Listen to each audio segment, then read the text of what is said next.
तूने मुझे बर्बाद करने में कोई कसर नहीं छोड़ी। अब तेरा हस्र क्या होगा ये खुदा ही जाने। उस हस्र के बारे में सोच सोच कर बेकनगंज हिंसा से जुड़े हुए दंगाइयों की सांसें फूल रही हैं। उनके समर्थकों को रात भर नींद नहीं आ रही। और तो और समाजवादी पार्टी के विधायकों से लेकर काजी मौलाना तक सब बेचैन हैं। जरा सुनिए काजी हाजी अब्दुल कुद्दूस वह कैसे दंगाइयों पर बुलडोजर चलाने के डर से सहमे हुए हैं। डर से थर-थर कांप रहे काजी साहब अब सरकार को गिदड़ भपकी दिखा रहे हैं, भड़काऊ बयान दे रहे हैं। कह रहे हैं दंगाइयों पर अगर बुलडोजर चला तो कफन बांध कर उतरेंगे सड़कों पर। वो नवैया दूसरी थी, यहाँ की नवैया शहर की दूसरी है। अगर ये इस तरह की कोई कदम उठाए गए तो फिर सर पे कफन बांध के लोग निकल भी आएंगे मैदान में। ज़्यादा दिन इंतज़ार नहीं कर पाएंगे। अब ज़्यादती की इंतहा, सब्र का इंतहा हो रही है। अगर मतलब होना है तो फिर ठीक है। वो हम कानून को तो तोड़ते नहीं, ना कानून को भी तोड़ा हमने। लेकिन ये तो हमें हक है कि ठीक है भाई, हम मरने के लिए निकले आ रहे मानो, सर पे कफन बांध के निकल पड़ेंगे। फिर तो हमें यही करना, जब हमें रहने नहीं देना, हमारे बच्चों को पकड़ना, गिरफ्तार करना, जुल्म ज़्यादती करना, घर तोड़ देना, तो फिर ठीक है, हम मरने के लिए तैयार है ना। अब तो हम सर पे कफन बांध के निकलने आ रहे, तोड़िए अब इसके मकान तोड़ना, अब इसके लिए तैयार है। अरे जनाब, आपको तो तब पहले सोचना चाहिए था जब आपके पत्थरबाज यूपी को कश्मीर बना रहे थे, खुद नूरों से मिलने के लिए बेताब नजर आ रहे थे। अगर इतना ही डर सता रहा था तो फिर काहे को बाहें सिकोड़कर पत्थरबाजी करने उतर गए थे। काजी और मौलानाओं के साथ साथ अब समाजवादी पार्टी भी बेचैन हो चली है। उन्हें भी डर सताने लगा है कि योगी का बुलडोजर अब इतना कहर ढाएगा कि किसी के थामे नहीं थमेगा। यही वजह है कि कानपुर के समाजवादी पार्टी के तीनों विधायक प्रशासन को चेतावनी दे रहे हैं कि अगर उपद्रवियों पर बुलडोजर चला तो हम चुप नहीं बैठेंगे। अरे विधायक जी, आपको उन उपद्रवियों की चिंता सता रही है या उपद्रवियों के मददगार आपके पार्टी पदाधिकारियों की?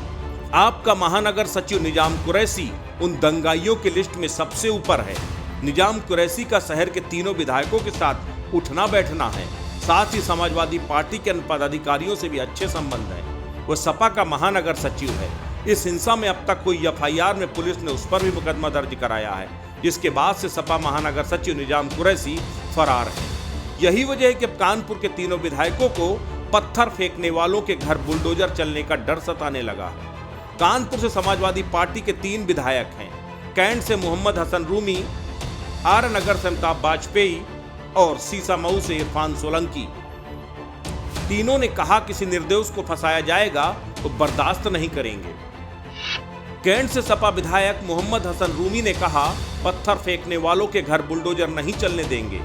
गैंगस्टर राज को बर्दाश्त नहीं किया जाएगा। किसी भी पत्थर फेंकने वाले के घर पर बुलडोजर नहीं चलने दूंगा। वहीं आर नगर से सपा विधायक अमिताभ वाजपेयी का कहना है कि हम समाजवादी पार्टी के लोग समाज को जोड़ने का काम करते हैं, वह काटने का काम कर रहे हैं। किसी भी गलत काम के साथ हम नहीं हैं। नफरत फैलाने वालों से सख्ती से निपटना चाहिए, लेकिन किसी निर्दोष को जांच की आड़ में फंसाया जाएगा तो बर्दाश्त नहीं होगा। सपा अपना काम बिना शोर मचाए जमीनी स्तर पर कर रही है। वो लगातार अधिकारियों के संपर्क में है। सभी जरूरतमंदों की मदद की जाएगी। वहीं सीसामऊ से सपा विधायक इरफान सोलंकी का कहना है कि वह अभी शहर से बाहर है, लेकिन घटनाक्रम पर उनकी पूरी नजर है। किसी भी निर्दोष पर ज्यादती न हो, इसके लिए वह लगातार पुलिस कमिश्नर और पीड़ितों के संपर्क में है। किसी भी निर्दोष पर कार्रवाई बर्दाश्त नहीं होगी। शहर आने पर लोगों से मिलकर इस पूरे मामले को खुद देखेंगे। सीएम योगी ने जिन अफसरों को दंगाइयों पर लगाम लगाने के लिए भेजा था, उन्होंने अपना काम दिखाना शुरू कर दिया है। 57 आरोपी अब तक सलाखों के पीछे पहुंच चुके हैं।